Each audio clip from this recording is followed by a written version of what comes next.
Hey everyone, and welcome to another deep dive. Today, we're going to be tackling something that's super relevant to all of us, Mm. our personal finances. Yeah, definitely a hot topic. We'll be digging into a really interesting episode from the Money Pit. They had some unique takes that I think you'll find valuable.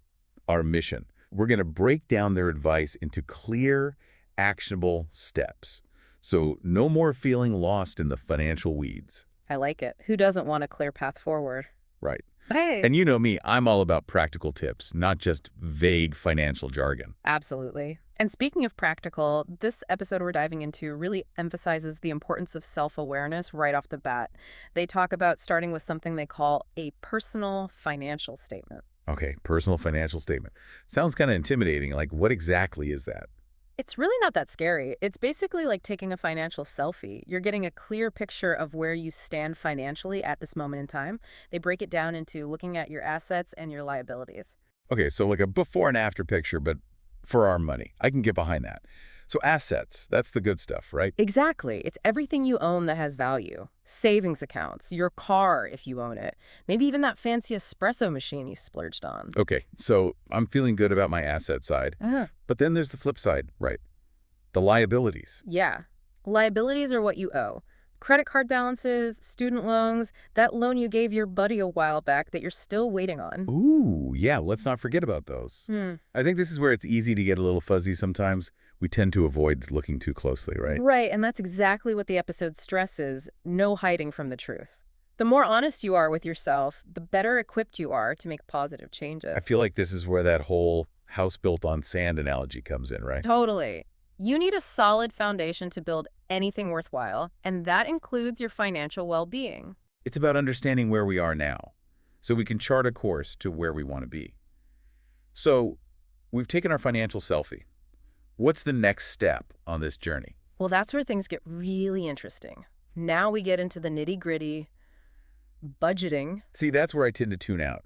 Feels restrictive, you know? And I think a lot of people feel that way, but the episode really emphasizes that budgeting isn't about restriction. It's about making conscious choices. Okay, I like the sound of that. So how do they frame it? Well, they introduced this idea of the 50-30-20 approach. Have you heard of that? Yeah, I think so. Refresh my memory, though. 50, Yeah. 30, 20 of what exactly? Of your income. So 50% of your income should be going to your needs, rent or mortgage payments, groceries, utilities, the essentials. Okay, the stuff that keeps the lights on.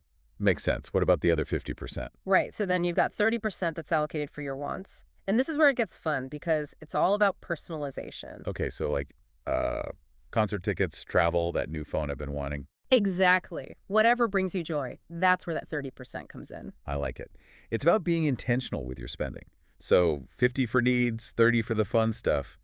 What about the last 20%? That 20% is dedicated to savings and debt repayment. Right, of course. Yeah. So are there like specific strategies they recommend for those two? They do. They really emphasize the importance of having an emergency fund, like aiming to have 3 to 6 months of living expenses saved up. Wow, that's a lot.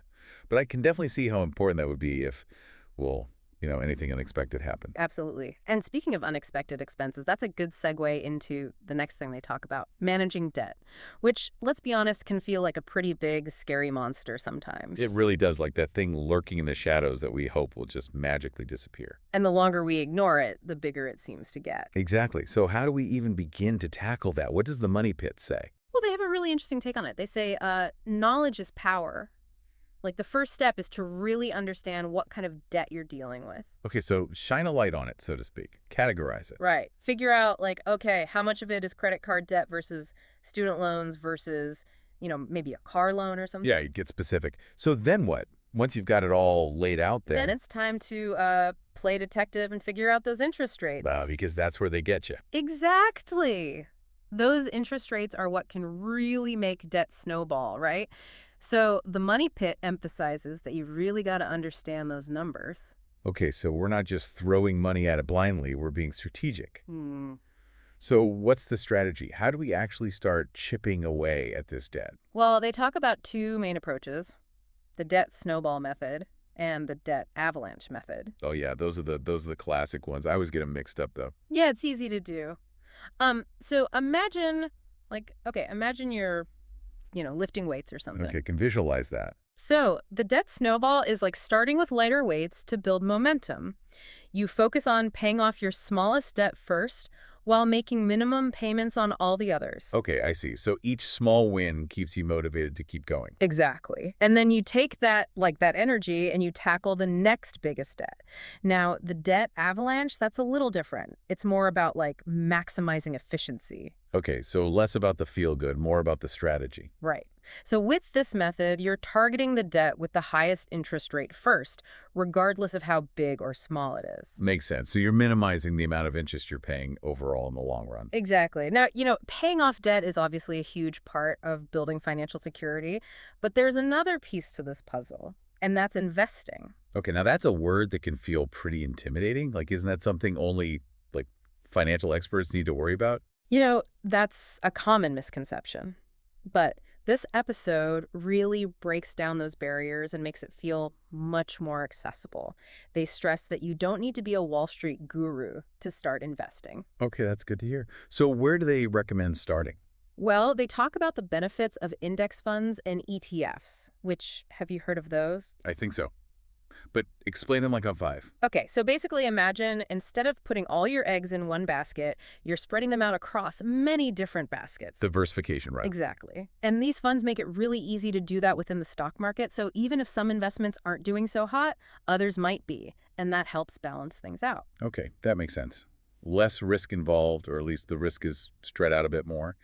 So is that it? Is that all the advice they give? Just like go invest in index funds? Well, they do emphasize that, like with anything else, you got to do your research and figure out what aligns best with your own risk tolerance. Like some people are comfortable with a little more risk than others, right? Totally. Some people are all about those roller coasters, and some people would rather, take a nice leisurely stroll in the park. Perfect analogy. Investing is kind of the same way. It's all about finding what feels right for you.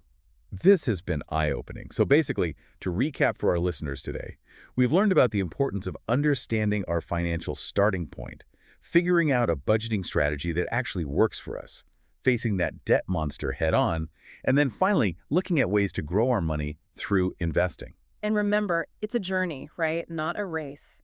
Start with small steps. Maybe pick one thing from this episode that resonated with you and focus on that. Exactly, and you don't have to do it alone. There's a ton of great resources out there, including, of course, the full Money Pit episode that we dove into today.